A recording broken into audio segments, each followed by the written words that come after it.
Daniel Mading. Now, let's proceed with the first question. Give us your point of view on this. Guys, maganda makinig natin itong mga guests natin dito. Dahil si Pastor Dan. Pastor Dan, what is your approach to fatherhood? For me kasi, yung father, kasi Pastor Manny, just want to let you know na only child ako, tapos namatay yung father ko when I was 9 years old. So meaning wala talaga akong father figure afterwards. So for me, I really appreciate this topic kasi it's very, balanced yung topic niya, yung velvet saka yung steel. So for me, it's good as a father, no? Ang nakikita ko dito is that meron tinatawag na present and presence. So the father is present, but the presence, wala doon, is not. So meaning, may mga times po na nandun ka sa father, pero may mga issues and topic, pero wala. Ano lang tayo, idle lang or discreet. But it's good also to balance everything, that you have to be involved, like Pastor Manny mentioned a while ago, that we need to involve in the situation. Kasi every situation, every decision is a spiritual decision. So every time you will decide something, you have to really seek God first. So, but at the same time also, as a father then, it's good to, ito yung quote and quote ko, it's better to suggest than to react. Meaning, it's us, sometimes we reacted right away. We react right away. Pag nagagalit ka kagad, instead of reaction, better to suggest. Listen, just be open. Most especially sa mga anak natin, na kapag may pinupour out sila, I like what Pastor Manny mentioned a while ago, yung how can it's hard for us to correct our children if we don't have relationship.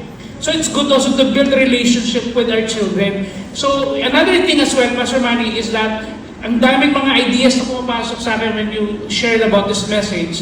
It's more about dating with your children individually. Yung daughter ko, 15 years old, I always, kunyari, magda-date man ako, magdadala ko ng flower.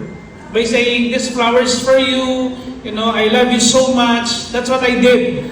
The goal of that is to build that relationship so that when my daughter will be exposed in the university or the college, even someone would stand with it and say, you're so beautiful, I want to give this flower to you. Siguro yung daughter ko, sasabihin ganun sa akin, sabihin ganun sa mga lalaki, no thanks, my dad is doing that for me.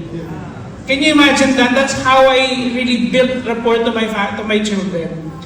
But the same time naman po, yung learn how to, not to react, but to listen. Kasi minsan yung mga children, gusto lang nila, makinig lang. Listen lang. So, but if we're not like that, I always go back to God first. Kung kakausapin ko yung children ko, go back first to God and ask, Lord, give me the grace, the strength, and wisdom to be able to address all these issues. So, kailangan ko si God talaga. Kasi sometimes we will depend on our own flesh without really involving God. So, but when you involve the Lord, definitely you will have that compassion and love for your children. Ayun. Sa isang seasoned father, siyempre, iba rin ang perspective na elderly, di ba? Kaya nakakatanda sa akin.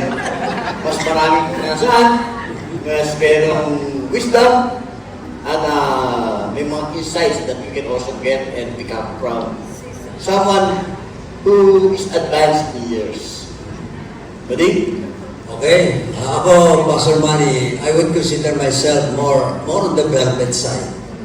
No? So, yung history naman kasi from Catholic, naging Sabbatista rin kami. No? So, as you know, Sabbath keeper, they're more on the Old Testament, so by law. So, disciplinarian po ang father ko at mother ko. So, basically, it's the same na nilakihan namin, ganun na rin po naging galit ng ko. At the same time, yung wife ko, ganun din, disciplinarian. So, we raised up 2 kids under the law, ika nga. But praise God, so we implemented from law to grace. So, kita namin yung difference of raising kids under the law.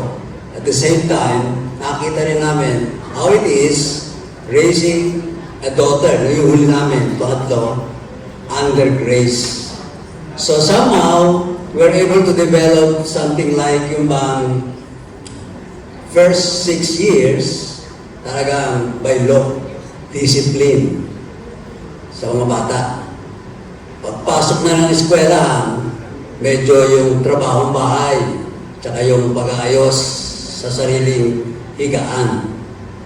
Ang natuon namin later on, yun lang, narinig ko lang later on na siguro mga 10 years ago or what, na we need to just be a coach to a growing children kasi kaagaw na ng mga anak mo at their age, lalo teenage, yung mga kaklase tsaka yung environment sa labas ng bahay.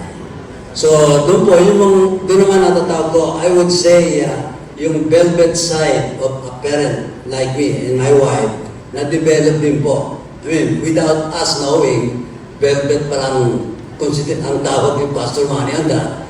But I like it kasi it's just like for us as disciplinarian, we also grown up to that kind of grace.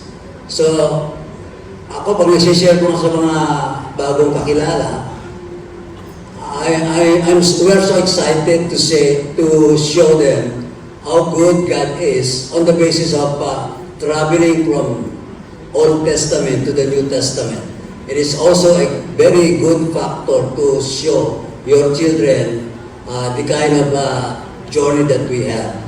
Kaya yung pong nangyari nga sa amin as a family, ginawa namin to be able to remove some of those negative past that we have. Ginagamit namin yung every Saturday, Friday night. Kasi sa Old Testament, ito na po yung the Sabbath as it started. So we use that to have a family, sort of saying a Bible study, but we talk more on what I've done for the week.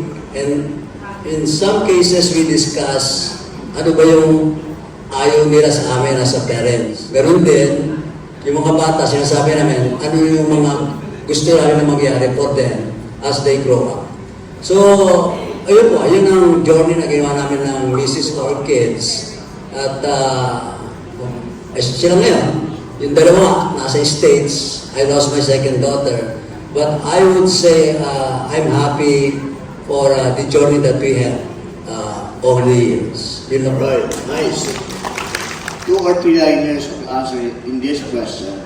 The second question would be challenges to real life upbringing of children. Yeah. Challenges. Ano yung mga paghamon sa pagpapalaki sa mga anak? So maybe we can name 1 or 2 challenges. Greatest challenges. Well, okay, buti kami nalampasan namin yung sitwasyon ngayon. No? I'm sure yung sitwasyon ngayon, had we had it in our time, medyo mahirap because of yung cellphone, no, yung media na very wide.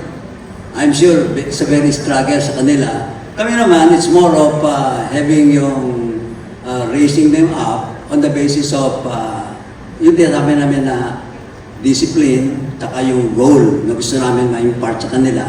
Kasama po yung pagbabasa ng Bible.